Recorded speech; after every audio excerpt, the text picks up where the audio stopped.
talk we're doing. We've done a year's worth of talks, and it was primarily about OCT interpretation. So this is very much the same. Inherited eye disease, a little bit niche.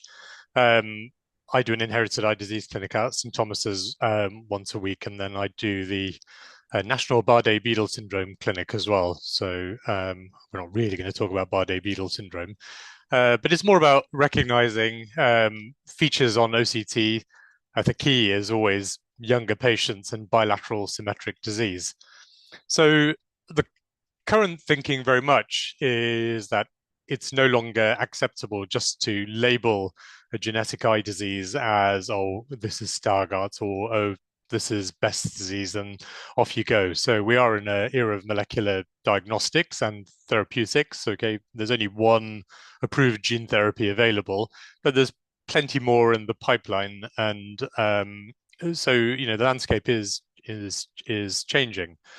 So everyone who comes through our clinic on a Friday afternoon, we try and genotype. So that's a DNA sample. There's an NHS testing, so it's pretty good. There's different ways of doing it. Privately, we use a lab in the States, which has a fantastic pickup rate in actual fact. But the UK testing, overall testing, the estimate is now when we test people with a genetic eye disease, about 75% of patients we can identify a positive mutation. So all that information is always useful. It's not just for prognosis, but that diagnosis belongs to an entire family. So it's important for counseling, and ultimately you can only do molecular treatment or gene therapy if you have a molecular diagnosis. So important thing to do. So in terms of genes known, it's sort of grown at a fairly steady rate over the last 20, 30 years. There's 368 currently identified genes that are associated with various inherited retinal diseases.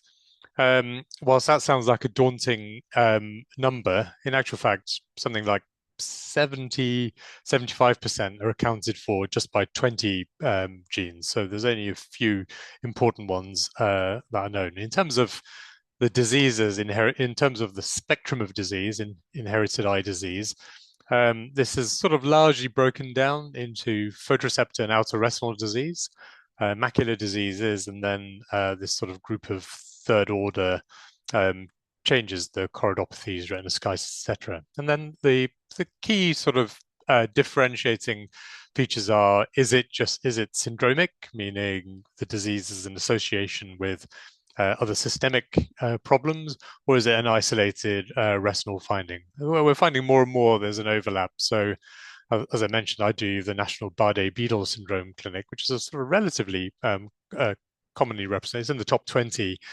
diagnoses. We're diagnosing lots of patients with Bardet-Biedl syndrome, not because they have the systemic features, but just on genetic testing, they come through with a positive mutation. And then once we know it's either a photoreceptor or syndromic, isolated or not, it's whether the disease is progressive or stationary. So a lot of diseases are fairly stationary, and it's always important to give that label because we know there's not going to be some rapid progressive decline into total visual loss. And then the macular diseases are an entity in themselves. Again, those patients may lose central vision, but at least we can reassure them that their peripheral vision will stay intact. So in terms of genetics, we won't dwell on this too much, but pretty much every mode of inheritance known in terms of autosomal diseases, so autosomal dominant, recessive, X-linked dominant, and X-linked recessive, and mitochondrial are represented in genetic eye disease. Dominant very broadly is every generation of a family will have someone affected, so parent will pass that on. There is a sort of exception that a lot of these conditions can have varying penetrance and expressivity. So it could be quite mild in a parent, but can be very severe in a child. We're not really going to talk about complex diseases, things like age-related macular degeneration, which we know are genetically determined. We're going to just talk about the Mendelian diseases. And there are other patterns of inheritance. So recessive is where you have two parents who don't have the disease, but any child will have a 1 in 4 chance of inheriting a problem. An X-linked will run through the maternal line, there'll be no females affected, and only males will be largely affected by the disease. So in our clinics, it's always complicated by the fact that these diseases are notorious for their variable expressivity. As I've just said, like they can differ from sibling to sibling and from parents to children as well. And sometimes the family tree just doesn't make sense because there could be a de novo mutation. So that single individual has developed a mutation, which then can subsequently be passed on to future generations. Genetic heterogeneity is a term we use quite often. So there's many genes causing retinitis pigmentosa. So you've got one phenotype, but many different genes causing it. And there's something called allelic variation, which is the opposite. One gene can have different mutations, which then causes different diseases. So say a mutation in rhodopsin can cause cone dystrophy, or it can cause rod cone dystrophy. So they do differ, even though there may be an overlap. And another term which is used as a genotype-phenotype correlation. So this picture here has got macular atrophy and flex. That's a very characteristic appearance of Stargardt disease. So we know virtually every case of Stargardt is due to a mutation in ABCA4. So that phenotype has got a very tight link with a particular genetic mutation. So in terms of clinic, when we look at patients, the term we use is phenotyping. That's the observed characteristics rather than the underlying genetics. So the broad categories we want to try and work out is it acquired and progressive, or is it congenital and stationary? Is it central versus generalized? And is there any sort of syndromic features? So they're the sort of key things we're trying to drive at. But the thing to remember in practice is is there a family history? And is there symmetry, and is it relatively early onset? So most young patients with symmetrical changes almost always will have some underlying genetic predisposition. And then the key questions we decide whether someone's got a rod dystrophy or a cone dystrophy all relates to whether they've got night blindness. So the question we ask is, how do you cope in the dark? Can you see the stars at night? How do you cope in a cinema or theatre? And then questions like photophobia. So the real key discerning questions as to which way things go. So there's been a couple of really good papers which have looked. So this was a paper from the States in 2017, which looked at 1,000 consecutive families, and then in that series, and things have changed. That's almost 10 years ago now. So in that last decade, mutation detection rate has picked up, but it's somewhere in the order of 80%. So if we have a patient that comes through clinic and we do a DNA analysis on them, there's a 75 to 80% chance that we'll find a positive mutation. It's much, much higher for X-linked disease. So if you've got an X-linked disease, it's about 95% pickup rate. Dominant disease is about 85%. Recessive is still about 60%. So it does depend on the inheritance pattern. But it also varies. The most well categorized are Caucasian populations. So underrepresented populations, it tends to be a little bit more difficult. So our families from West Africa, the Indian subcontinent aren't as well characterized. And it's particularly an issue because there's a lot of recessive disease, particularly in patients across the Middle East, particularly if there's consanguinity or intermarriage. So just to put these conditions, again, it can seem very daunting when there's dozens and dozens of different genes and phenotypes. But if we look at all genetic disease in total, so that central circle represents that, probably 2/3 relate to photoreceptor disease. And out of that 2/3, just over half are just is retinitis pigmentosa. But if you look along the list, Usher syndrome is a syndromic form of retinitis pigmentosa where there's deafness. Bardet-Biedl syndrome is still retinitis pigmentosa, even though it looks slightly different. There's less pigment generally, and there's other syndromic features. That's learning difficulties, extra fingers and toes, kidney issues. So still, out of that group, most of these patients will have classic looking RP. So if you have a patient in front of you and you were just going to guess what this can do, if I said this patient's got a genetic disease and you say they've got RP, you're going to be right in about half the cases. Same with macular diseases. Out of the overall cohort of patients that we see, about a quarter have some sort of macular dystrophy. And out of that quarter, two-thirds are Stargardt's, and then the others are largely accounted for, almost 85%, between just Best's disease, pattern dystrophies, and Stargardt. So you don't need to have a handle on every single rare disease, but just knowing the broad subcategories. And then there's a minority of conditions, which is the things like choroideremia, retinoschisis, vitreoretinopathies like FEVR and Stickler's syndrome. And there's a few other very, very rare genetic conditions that come through. So again, this whole series of talks that we've done over the year was really learning about OCT appearances. So we'll go through those in a second. There was a UK paper which looked at 3,000 families, and that was the lead author was Omar. Omar and I do our genetics clinic at St Thomas's on a Friday afternoon, and they found that in that cohort of patients of 3,000 pedigrees, there were 20 genes which accounted for over 70%. So these are the main few, and the American series and UK series are all the same. Actually, 20%, 22% of patients will have mutations in ABCA4, which causes Stargardt disease. USH2A is a gene which causes Usher's syndrome. So about 10% of families just have those. So again, you can see just a small proportion of genes out of that 364 which are known cause the vast majority of these conditions. So we don't need to dwell so much on that. But ultimately, what genes do is they encode proteins, and those proteins will have a function, either structural or biochemical. So if we look at all the top 20 genes, where they're expressed, well, there's no surprise. They're expressed when they have functions in either the pigment epithelium, the photoreceptors, or the inner retina, which is the bipolar layer, which is bipolar cells, amacrine and horizontal cells, and ganglion cells.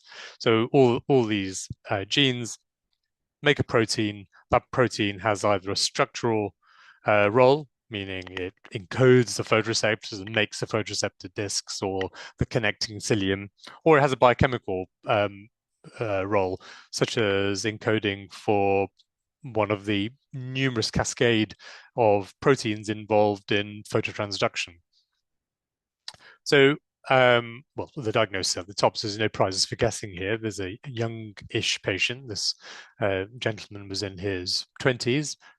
Absolutely classic textbook appearance of RP or rod cone dystrophy. So RP is the sort of old term. There is a general push to trying to describe it in a way which reflects the symptoms. So again, retinitis pigmentosa, it's not an inflammatory disease. Medically, an itis is really an inflammatory disorder. So a dystrophy is something which is genetically encoded. So you get this intraretinal pigment migration. Again, there's a trend to moving away from bone spicules because it's not bone ultimately. So it's not a good description. And as pigment epithelium dies, the melanosomes are liberated and they migrate into the neural retina, which is transparent. So this pigment floats above the level of the pigment epithelium. And then the other features, the classic features are you get vascular attenuation and pallor of the optic nerve. But as you'll be taught later on this week, colors on an optos are you have to take with a pinch of salt, really. So we always tend to look directly with ophthalmoscopy in these cases anyway. The autofluorescence is probably the key test we do in patients. Color pictures tell you something, but the autofluorescence tells you much, much more. So we can see that there's lots of pigmentary disturbance in the mid-periphery, which is typically what RPD does, which is from the arcades to the equator. We know there's stressed photoreceptors, which is why there's a very bright white signal. We don't know what's normal or abnormal here. Probably the entire lot is normal. And then when we look at the OCT, again, on a very cursory glance, it's often missed this type of appearance. But again, using that schematic of looking at the foveal dip, looking at the nerve fiber layer and the inner retina all looks intact. But when we look at the outer retinal structures, so the outer nuclear layer should be a dark band which goes in continuity. The outer nuclear layer is completely disintegrated. The outer retinal bands, the ellipsoid's intact, the external limiting membrane is intact, the interdigitation is intact, the RP is intact, but just up the central fovea, beyond that point, it's all just disappeared.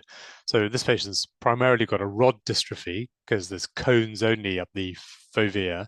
And if there's cones only and the cones are protected, we can be sort of fairly confident that it's just a rod dystrophy rather than a rod cone dystrophy, which tends to have some attenuation in the middle as well. So again, superficially, it looks okay. But when you look more closely, you can see the structure really has altered. So Usher syndrome, we mentioned very briefly, it's the second commonest form of retinitis pigmentosa, and that's where there's deafness, and there can be vestibular imbalance, vestibular problems as well, so balance issues. So the clinical appearance in the eye is the same. So again, RP doesn't always have to look like the textbook. It can be anything from the tiniest amounts of pigmentary disturbance to really quite profound pigmentary degeneration. So in this patient, the autofluorescence tells us a little bit more. So there's certainly a bullseye appearance at the center, which is not so easy to detect on the optos. The pigmentation always starts in the mid-periphery from that arcades to equator, and just slightly away from the disc is a fairly usual pattern of distribution of that pigment. And then the autofluorescence again tells us that, well, black is pretty much dead retina. Some of that's masking, and then that white is very stressed pigment epithelium, so it's not functional. And then if we look at the OCT, really all the outer retinal architecture has really completely been destroyed. So whilst the inner retina is intact, and this is an important thing for future therapeutics, because one of the most promising technologies is something called optogenetics, where there's a genetic transfection of the inner retina, which then turns the ganglion cell layer into a light receptive structure, as opposed to the photoreceptors, which are disintegrated. So again, what we'd expect to see is a dark band of, so this outer line here is just the outer plexiform. The outer nuclear layer has disintegrated. The interdigitation, ellipsoid, or that triple bright line band is just gone. So there's no photoreceptors left at all. So it's no surprise that this patient has got extremely poor vision, because if you haven't got any photoreceptors, you can't see. So I've mentioned Bardet-Biedl syndrome. So we run the national clinic for this condition at St. Thomas's, and it's often overlooked is the one thing I can say, because when you look, there's something about Bardet-Biedl syndrome that you get very, very sparse intraretinal pigment migration. So occasionally it's just, so in this patient here, you'd be hard pushed to find it, but there's one little speck of pigment just there, and the other eye, well, I'm struggling to find it myself, but there is a couple of little specks. The autofluorescence shows something different. We can see there's a little bit of disturbance. So even these patients typically have rod-based symptoms, saying they have nyctalopia. The signs are such where you'd expect cone dysfunction, but they rarely report cone symptoms. So it's cones only at the foveal center. There's obviously the most obvious thing is a disturbance of the foveola. And the OCTA shows some disturbance. There's a little bit of pigmentary change in the periphery, but very, very little. This is a relatively young patient, so like all these things, they progress over time, but the rate of decay is highly variable. So you get the odd patient who's still seeing in their 50s. It is quite rare with RP. Most patients will have had profound visual loss by the time they're in their 20s, and it tends to be much more aggressive with X-linked disease. So this is the OCT scan. So again, it looks very different, or sort of intermediate between the last case, which really had no photoreceptor structure left. So in this case, foveal dip's intact, the nerve fiber layer is intact, inner retina is intact. So again, that banded structure, so the plexiform layers are there, the nucleated layers are there, but that outer nuclear layer should be the thickest of the dark bands. And then there should be 3 white bands. So we can see that the ellipsoid is very interrupted. Pigment epithelium is sort of intact, but there's a foveal disturbance here as well. And it's the symmetry. The fellow eye looks very, very similar. So we know there's a problem with the photoreceptors, which are thinning away. Remember, there's 120 million photoreceptors. You can lose half of them, and patients are still relatively asymptomatic. There'll be dysfunction, but vision can still be maintained. Even this patient has lost a lot of retina and a lot of photoreceptors, but the vision still is at 6/9 level. But there's nyctalopia, it's very profound nyctalopia. So cone dystrophies are the inverse. So cones have their highest concentration at the macula, with the fovea being exclusively cones. So in this patient, again, you can see, and cone dystrophies can be quite subtle. There's many changes which are seen. So anything from bullseye to macular atrophy to actually a relatively normal appearance, or just a little bit of pigmentary disturbance. Classically, you get temporal pallor of the disc as well. The OCT, the autofluorescence, will tell you much more. So this is the same patient, so we can see that beautiful bullseye appearance on the autofluorescence. And then when you do the OCT going through, it's the inverse of what we saw with the RP patients. So the peripheral retina is relatively preserved. So we can see the 3 nucleated layers and the plexiform layers, and the outer retinal structure is the banded architecture is intact, except the fovea, because that's cones only. We often get preservation right of the foveola, but almost invariably migrates in to get total central macular atrophy. And remember, you do have cones going all the way out into the periphery. So even though it's exclusively cones in the middle, the rest of the retina will thin out. So when you do an ERG, there is a global response that cone function across the entirety is reduced. So it's the bullseye or central macular atrophy appearance, which is very symmetrical. And then these patients will be often photophobic. The color vision, particularly on an Ishihara, will be dreadful, often test plate only and very little else. So they're the sort of progressive disorders. There's a couple of static disorders as well. So there can be a whole bunch of congenital stationary night blindness disorders.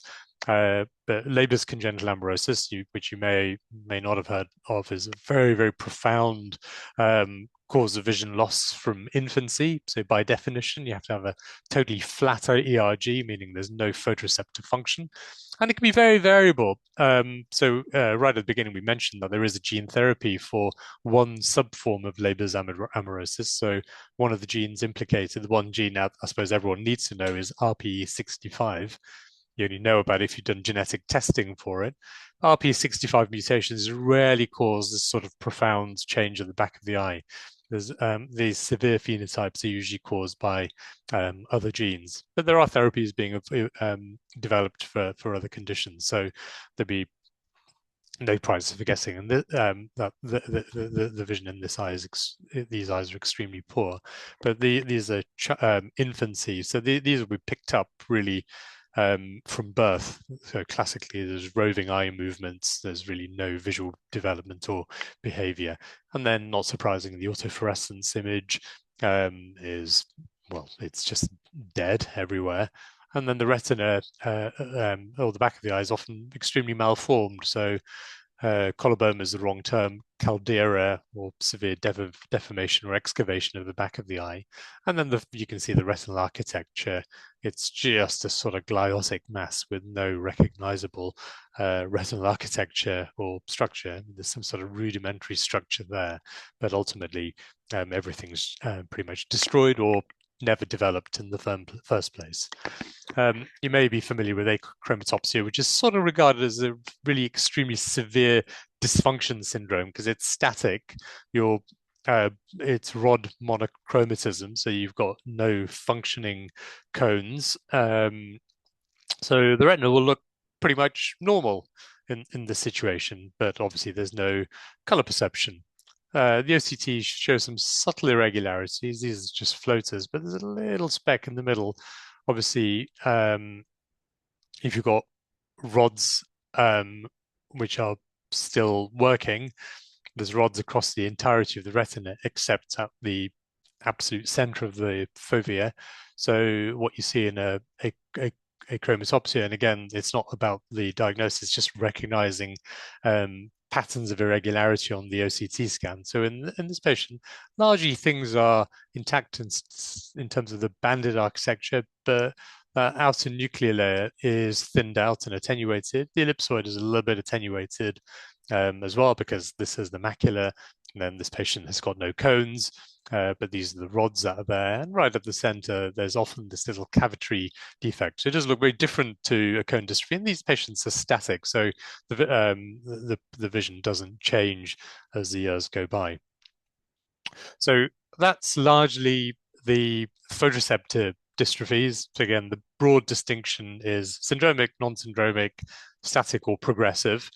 And then a quarter of patients that come through will have macular dystrophies, and most of them will. Stargardt is by far and large the commonest problem. So in terms of our genetics clinic altogether, something like 15 to 20% of patients have got Stargardt's, so it's quite a common thing. And the classic description is macular atrophy and flecks, and those flecks are defined as various things in the literature: pisiform flecks, fish-like. I've never really fishtail-like. I've never really seen that. The key thing is often sparing around the disc, so we always look for that little feature, and that's much more easy to detect on the autofluorescence. So the autofluorescence gives a brilliant view of what Stargardt looks like. You can see there's a little bit of thinning out here, and these flecks, always at the posterior pole, rarely go beyond the posterior pole. When we see around the disc, there is just this zone of sparing, which always is there. So atrophy at the center, flex around the middle, and that atrophy tends to progress out. It can end up involving the entirety, but Stargardt's, despite being common, is really quite difficult to treat genetically, because it's one of the biggest genes in the genome. So the viruses which carry these genes to transfect retinas aren't capable of taking the size of gene that's involved. But there's some really interesting trials going on with deuterated vitamin A and using oral supplementation to try and circumvent. These patients then end up getting night vision problems, but it slows down the rate of degeneration. So it's a good approach, and there's some subcutaneous injection drug being tried as well. So it'll make good progress because it's such a common gene. It affects so many people. I think the natural spontaneous carriage rate for a mutation in the Stargardt's gene is 1 in 14 people in the general population have some sort of mutation in the Stargardt's gene. Very, very common. When something's very common, you end up then questioning, is there some advantage to having that mutation? And things have been suggested that might improve your color perception if you're a heterozygote, meaning one faulty copy. But that's just conjecture. So the OCT scan, again, if you have central macular atrophy, it looks a little bit like the cone dystrophy patients, but of course the flecks are subretinal deposits, and the subretinal deposit, if it lights up on an autofluorescence, is lipofuscin.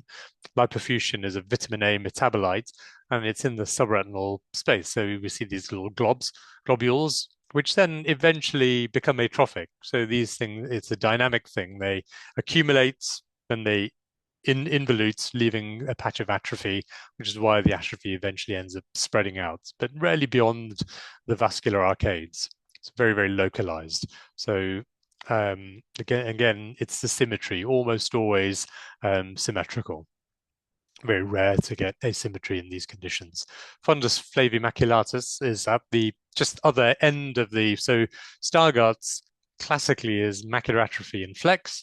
You can have just the atrophy, you can have just the flex, which is this, and then you can have something called a vermilion fundus, where you have a very diffuse deposition of lipofuscin, which is a sort of rare thing. But when you do a fluorescein angiogram, we see that there's this thing called the dark choroid, and that's just because there's lipofuscin deposited across the entirety of the retina. So in fundus flavimaculatus, you don't get the atrophy. So again, the autofluorescence shows this beautiful sparing around the disc. So we know that diagnosis almost certainly is an ABCA4 mutation. You get this network reticular going out to the vascular arcades, and then that sparing around the disc. And then you get this a similar appearance of subretinal deposits, but you get sparing of the macula. So, when we do a genotype, if we know it's a relatively mild mutation rather than a severe mutation, you can categorize mutations depending on the effect it has on the protein it encodes. If it's a subtle change, the protein may still be functional, and things don't then degenerate and decay. If it's a very severe biochemical defect, then of course you can understand why the tissue will then degenerate if it's has a profound impact on function. So again, the central retina is pretty much intact. That's what normal retina should look like. Nice dip, nerve fiber layers intact, the two plexiform layers, the three nucleated layers, and the outer retinal structures, which have pigment epithelium, interdigitation, the ellipsoid line, which is the mitochondria, and the external limiting membrane, which is the end of Muller cells. So we know that retina is pretty healthy, and we can counsel patients that the vision is likely to remain good. So the commonest macular dystrophies are Stargardt's by and large. Pattern dystrophy is second commonest. It's quite variable. The commonest thing we see is adult vitelliform, which is part of the pattern dystrophy spectrum. But you can get this reticular change as well. So in this patient, and again, the difference will be, in an older patient, you can say, oh, is it just soft drusen? Well, they're probably a little bit too large for drusen, not widely enough deposited, but it's really the symmetry and the early onset. I've not got the autofluorescence image on that one, but the deposition of lipofuscin is in the same position. It's in the subretinal space. So eventually macrophages are recruited, they release enzymes, which then dissolve this stuff away, and then it leaves patches of atrophy. But the prognosis is extremely good with pattern dystrophy. So there's a bunch of mutations associated in 2 or 3 different genes. So we still genotype patients with pattern dystrophies because we work on the principle that the more information we can get about patients, the better. So adult vitelliform, I've mentioned, it's not uncommon. So you can get primary adult vitelliform, which is the pattern dystrophy. You can get secondary vitelliform lesions as well in conditions such as vitreomacular traction or secondary to basolaminar drusen. So again, bilateral symmetrical, usually somewhere between 1/3 to half a disc diameter in size. It goes through a natural history where the bump develops. It's solid initially, then it liquefies, and then eventually over 8 to 10 years, it leaves a little atrophic spot in the center. And again, the autofluorescence is absolutely key. So you get the bright white. So it's adult vitelliform because there is a juvenile vitelliform, which is Best's disease. So you get that bright white spot when you catch it at the right time. So that lasts usually 3 or 4 years. And then beyond that, the lipofuscin clears and disappears, and then eventually leaves some sort of atrophy. So there's often little RPE disturbances underlying it as well. And again, it's same lipofuscin in the subretinal space, and the symmetry is the key. Most patients with adult vitelliform do have bilateral symmetrical. You can have multifocal disease, can be away from the foveal center, and you get the odd patient who just gets it unilaterally, which ultimately, I suppose, is good news for the patient. So Best's disease is the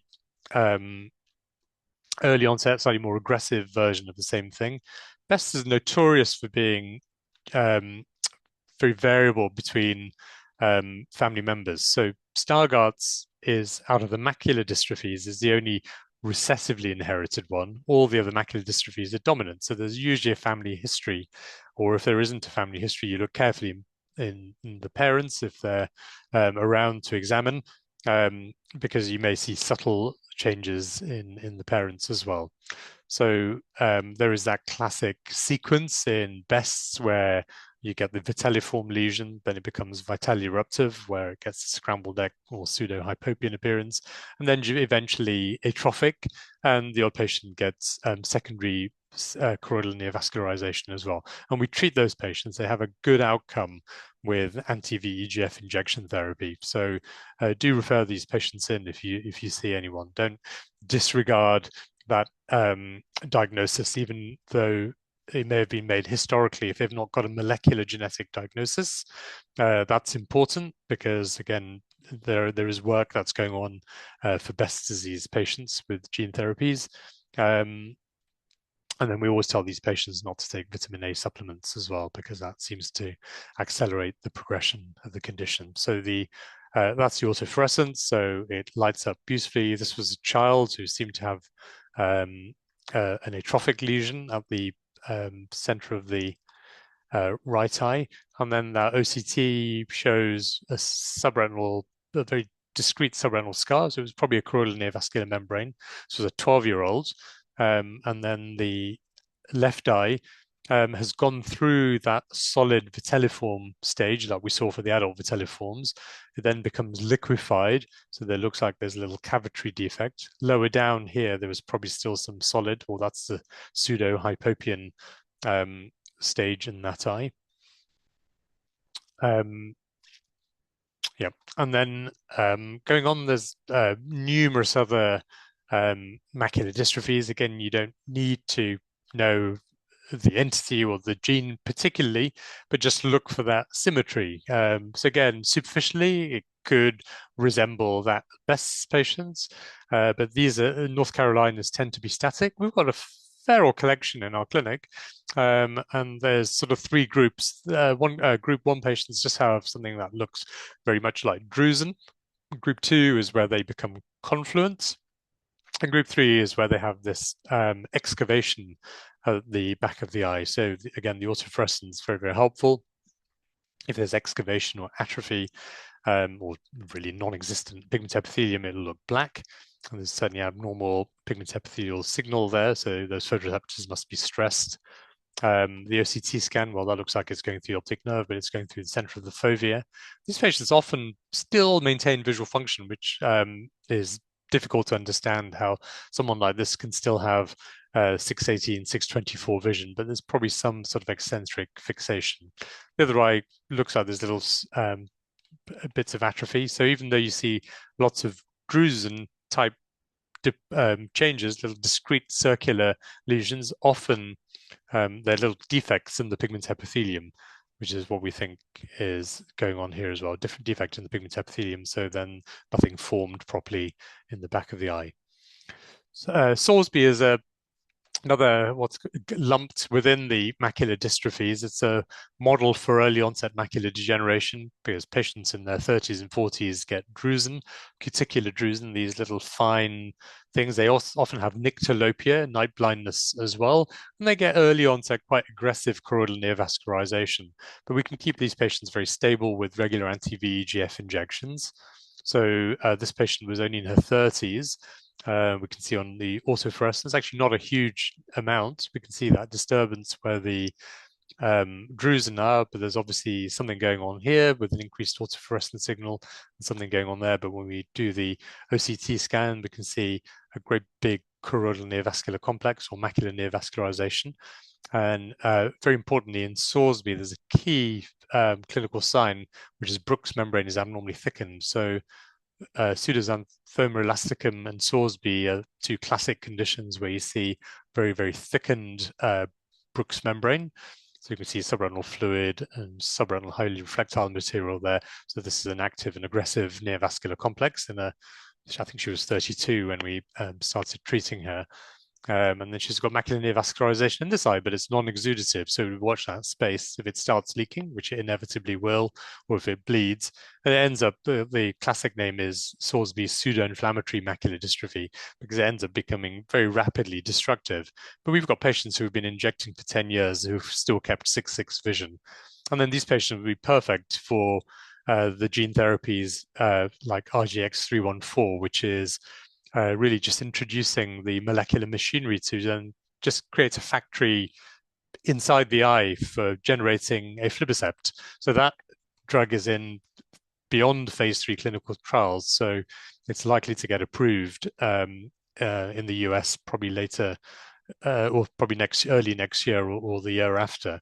So these are very exciting drugs which are about to come through. So for a young patient, it'll be perfect because it theoretically could be do once and you're done. And things like the port delivery device, which again is improved in the States, but not in the UK yet, which is a little implantable anti-VEGF reservoir. So rather than coming every month, you just do a once a year drug infusion, drug exchange. So there's some exciting stuff going on for patients like this. And the OCTA in that patient showed very florid neovascular complex. So the OCTA can be very helpful for neovascularization.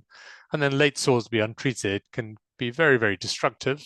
And of course, peripheral vision stays intact, but as I mentioned before, these patients often get nyctalopia and night blindness.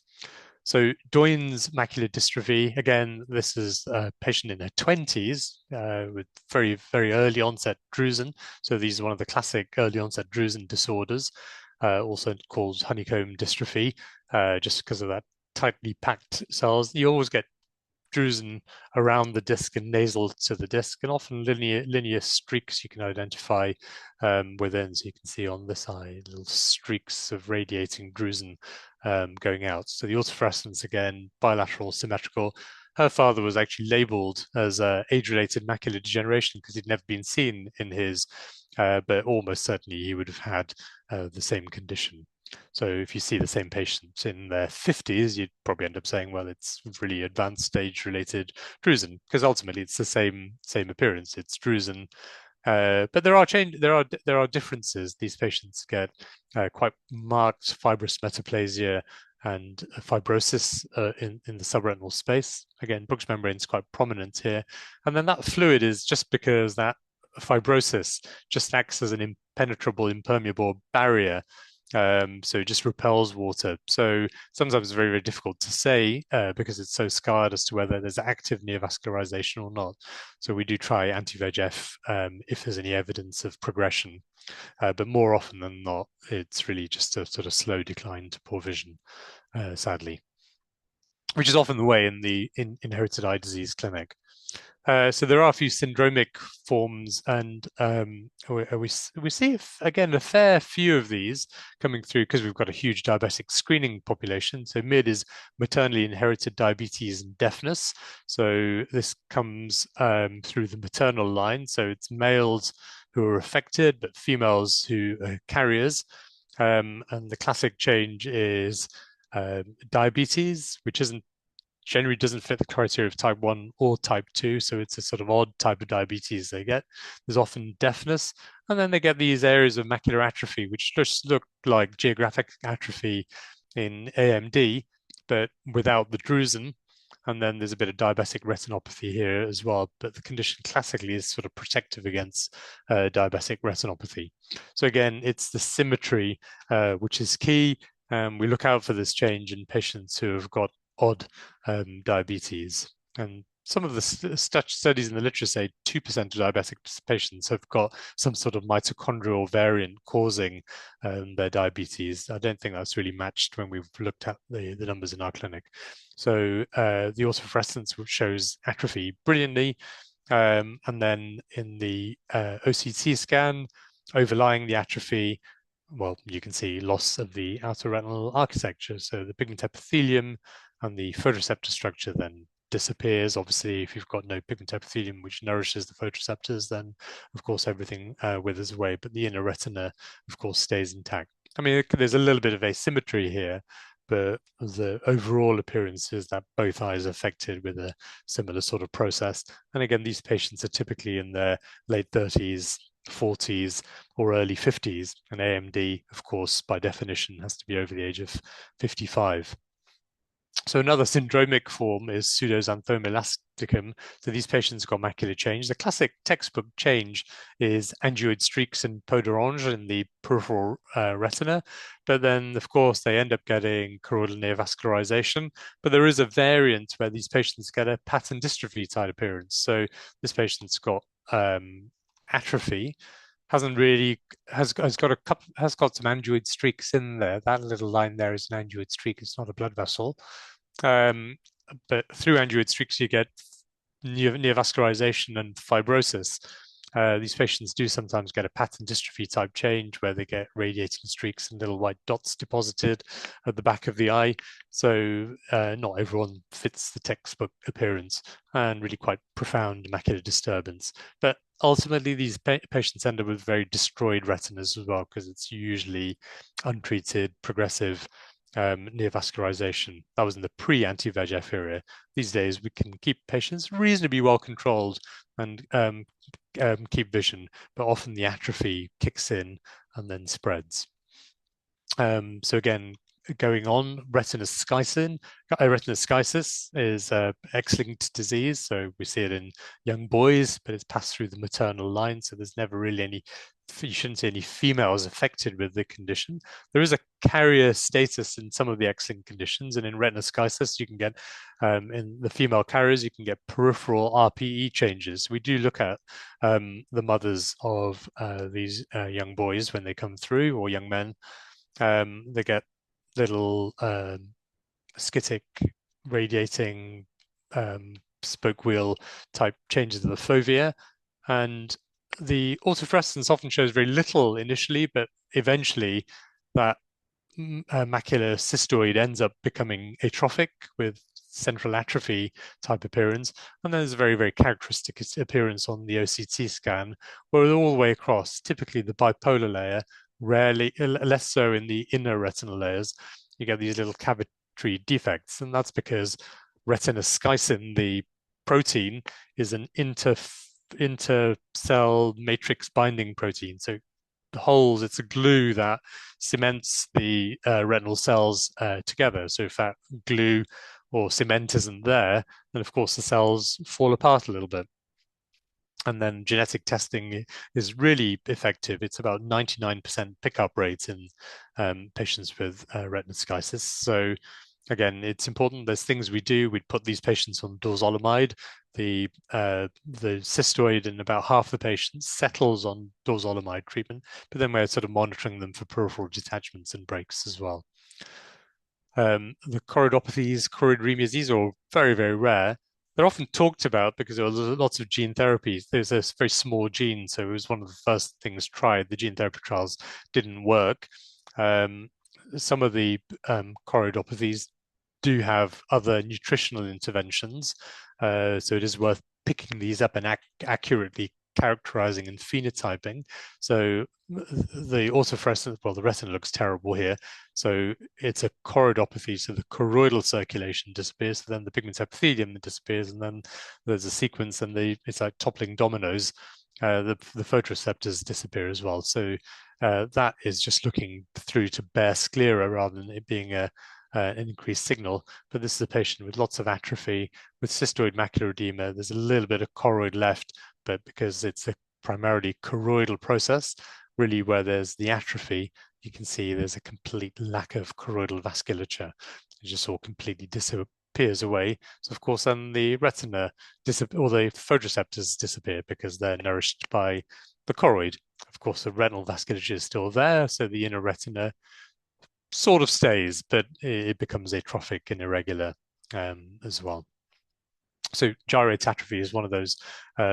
So gyrate atrophy and Refsum's disease are two important conditions because they both have dietary modifications which can slow down the progression, and vitamin supplementation which can slow down the progression. So theoretically, if you pick these changes up early enough with the correct nutritional intervention, it should be a non-progressive entity. But of course, they're often picked up too late and the damage is done. So they get peripheral foci of atrophy, which then sort of migrate more and more posteriorly. You often get some posterior changes as well. So again, these patients are very easy to genotype because the genes are well known. The vitreoretinopathies, again, part of the spectrum. These are all sort of minority cases now. Stickler syndrome encodes for a collagen. There's lots of collagen in the vitreous and the vitreous interface. There's a few collagen abnormalities which affect the eye, but the classic change in Stickler, the syndromic aspect is midfacial changes. There's often an arthropathy. There's dental abnormalities. The retinal changes are beading and membranous sheets in the vitreous, or you can then get optically empty vitreous cavities. This paravascular pigmentation, and then early onset retinal detachment. So this was a 9-year-old who got a retinal detachment, and then I think ended up rapidly getting a detachment in the fellow eye as well.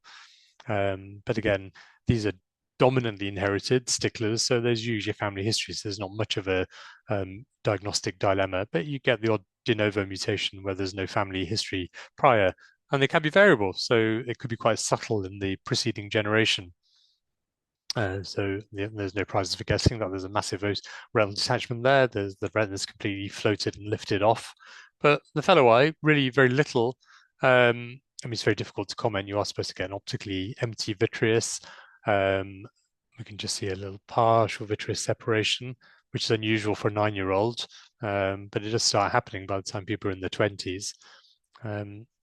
FEVR is another vitreoretinopathy where you get abnormalities in the primary vitreous.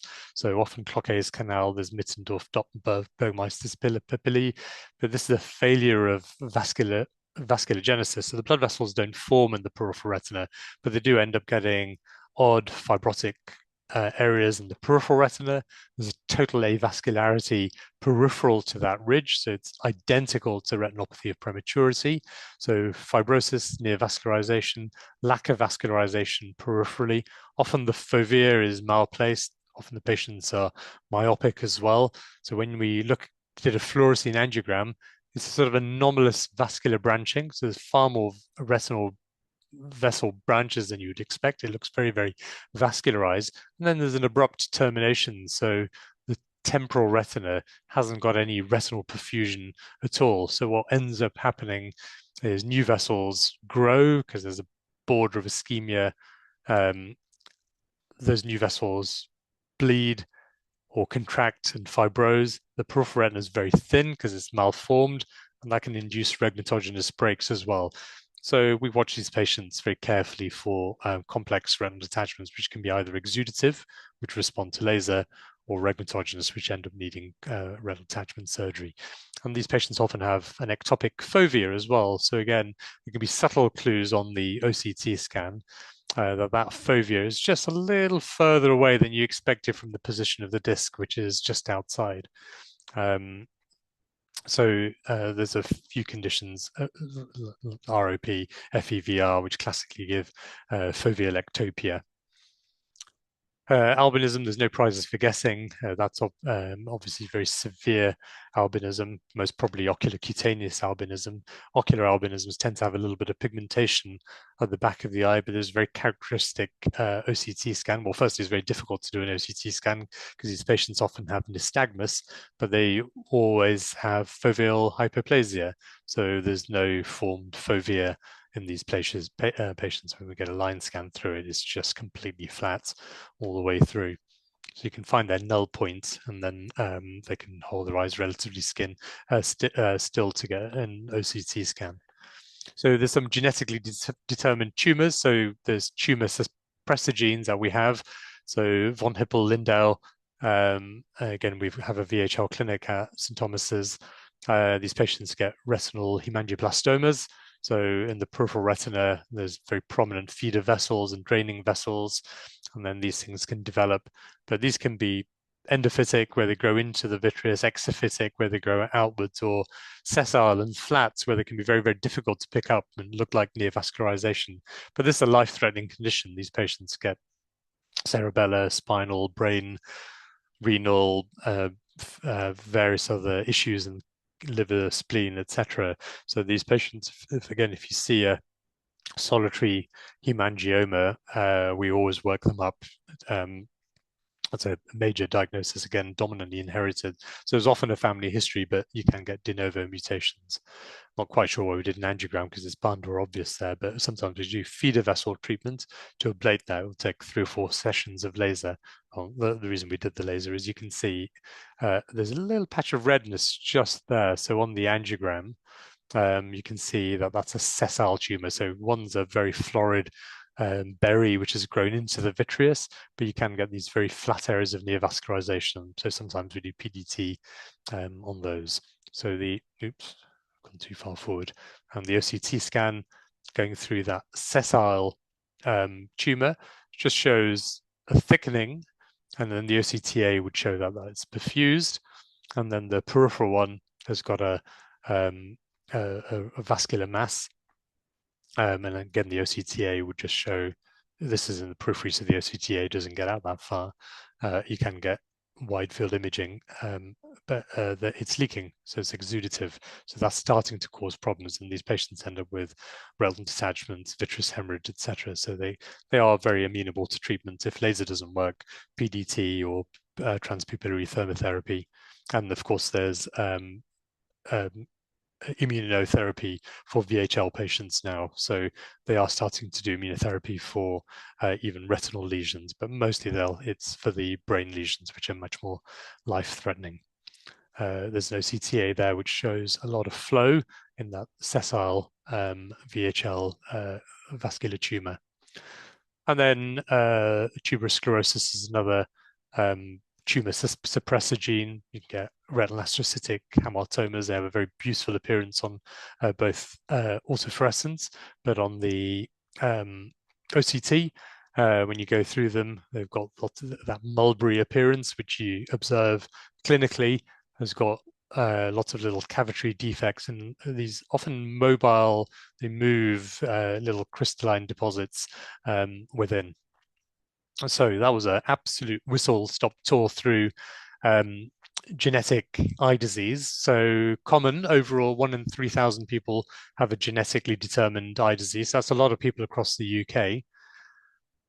2/3 of them are bog standard RP, Ushers, or syndromic RP. About a quarter of them tend to be macular disease, of which the vast majority are Stargardt's. And the take-home message is if someone hasn't had a molecular characterization, they haven't had genetic testing, please refer them in, because that's becoming, or is now, and should be standard of care. So that's a first. I've finished on time. Thank you. It was very intense. I'm pretty sure I'm going to have to watch that Yeah. again several times to take in the amount of information that you shared. Yeah, there's a lot of information. It's just about the scans. As I keep saying, all we're doing is really talking about scans. But the key message in inherited eye disease is symmetry. So what you're looking for is early onset, family history, or symmetry. If people have got unexplained changes or unexplained symptoms in Mhm, both eyes, mhm, always suspect something else is going on. And we see this because some of these conditions, like Bardet Biedl, we see over and over again present to the hospital eye service. Someone takes a look, they say, well, it sort of looks normal. But you've got to take those symptoms and just look. There's very, very subtle. We see it in our clinic all the time. You know, someone who's not experienced at looking at OCT scans will say normal OCT, but there are very subtle changes there. So it's yeah. just looking, having that structure, having a standard approach, and looking for odd symptoms, nighttime function, daytime function with photophobia, abnormal color perception, symmetry, Mm, family history. They're the key things to just make you suspect um, some form of underlying change. mm. What sort of features in a referral would assist with your work when we're referring in for the first time and we have a suspicion and we can't quite pin down what it is? Yeah, just highlighting that the symptoms Mm, and the symmetry and the age of onset. So, you know, that is really really the key. I know the textbooks have these sort of rare things of unilateral RP, but most of them are masquerade of some sort of inflammatory disorder. So we just sort of genuinely don't believe that sort of mosaicism exists to have one eye affected and not the other eye. There's the odd case report of one case somewhere in somewhere or other, but the general rule always so you know you'll end up seeing these patients. Everyone gets RP coming through their practices. I'm sure everyone who on this call has probably seen some of them and probably seen macular dystrophies as well. Yeah. mm. I don't think sort of our standard is to do color vision when we're suspicious of maculopathy or any kind of condition of this nature. Would Yeah. you suggest that it would be a good Probably not so much for the macular diseases. Those patients with the macular dystrophies tend still to preserve their color perception. It's really Mhm. just the cone um, dysfunction syndromes and the cone dystrophies who then have that really abnormal score on an Ishihara chart. Mhm. It's a useful thing to have. Yeah. Um, does everyone have one in practice, or yeah, I mean, we all pretty have much? Ishiharas, Yeah, pretty much. yeah, Most practices yeah, do, or some form of yeah, colour vision assessment. Yeah, yeah, yeah. yeah.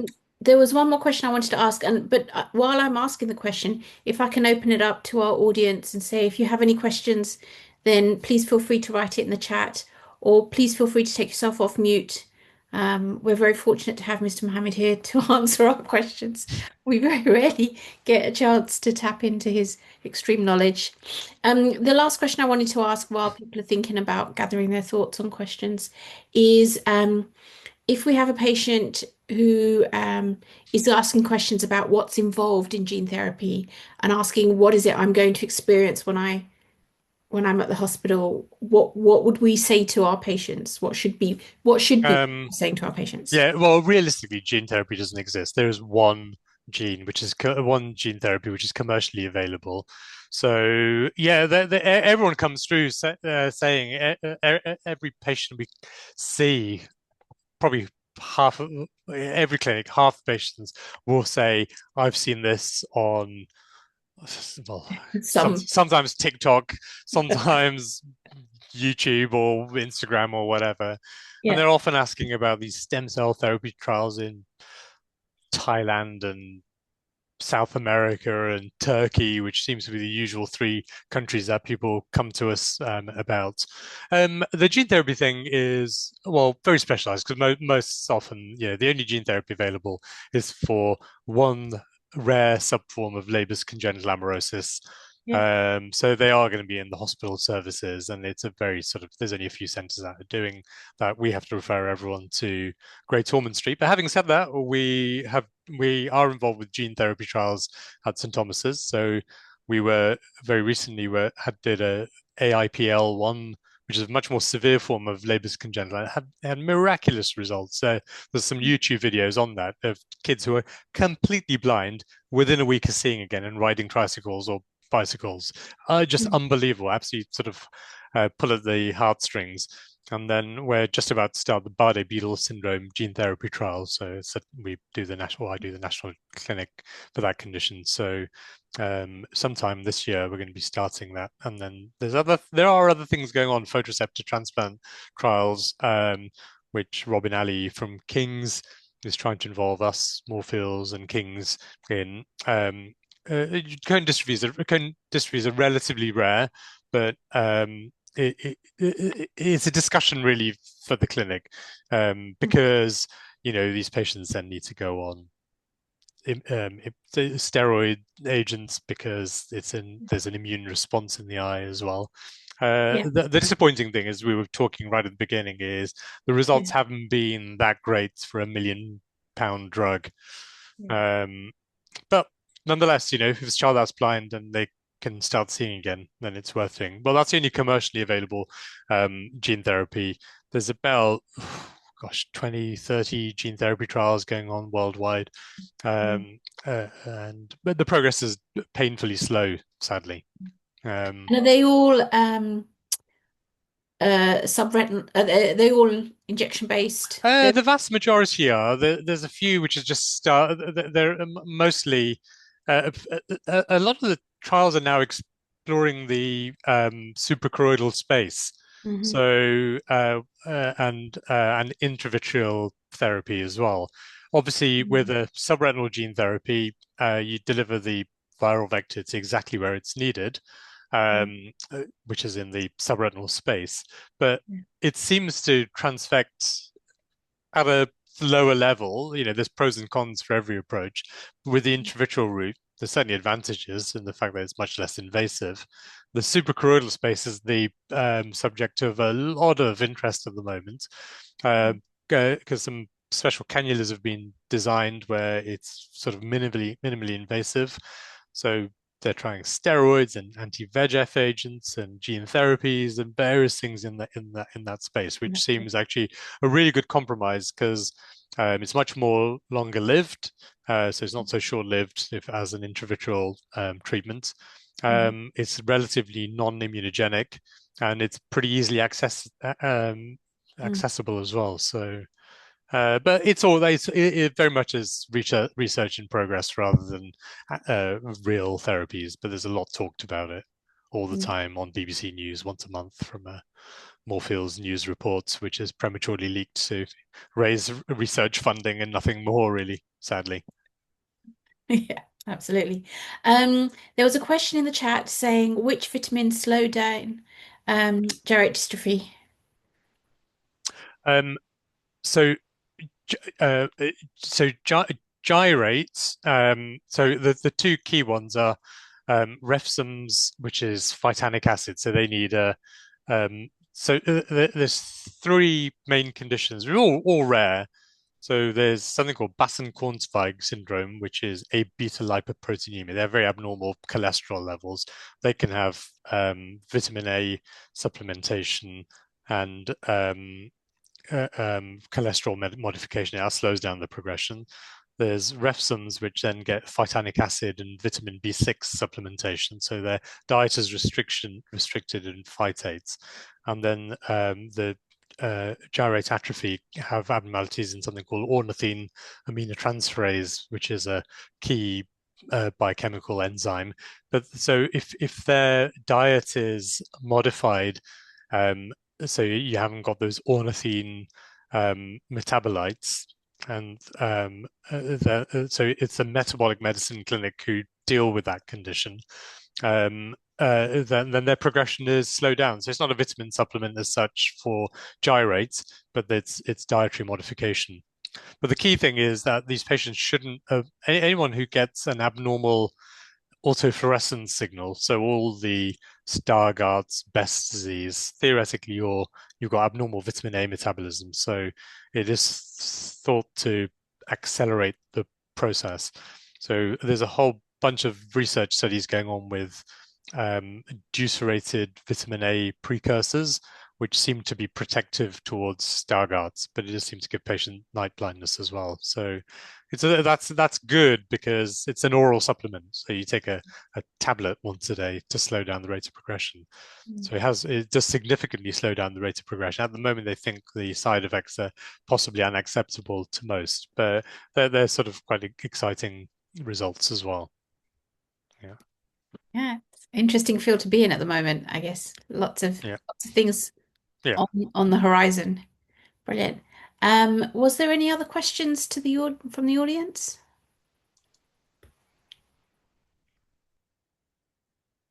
I think everyone is still taking it all in. I'm just going to click stop.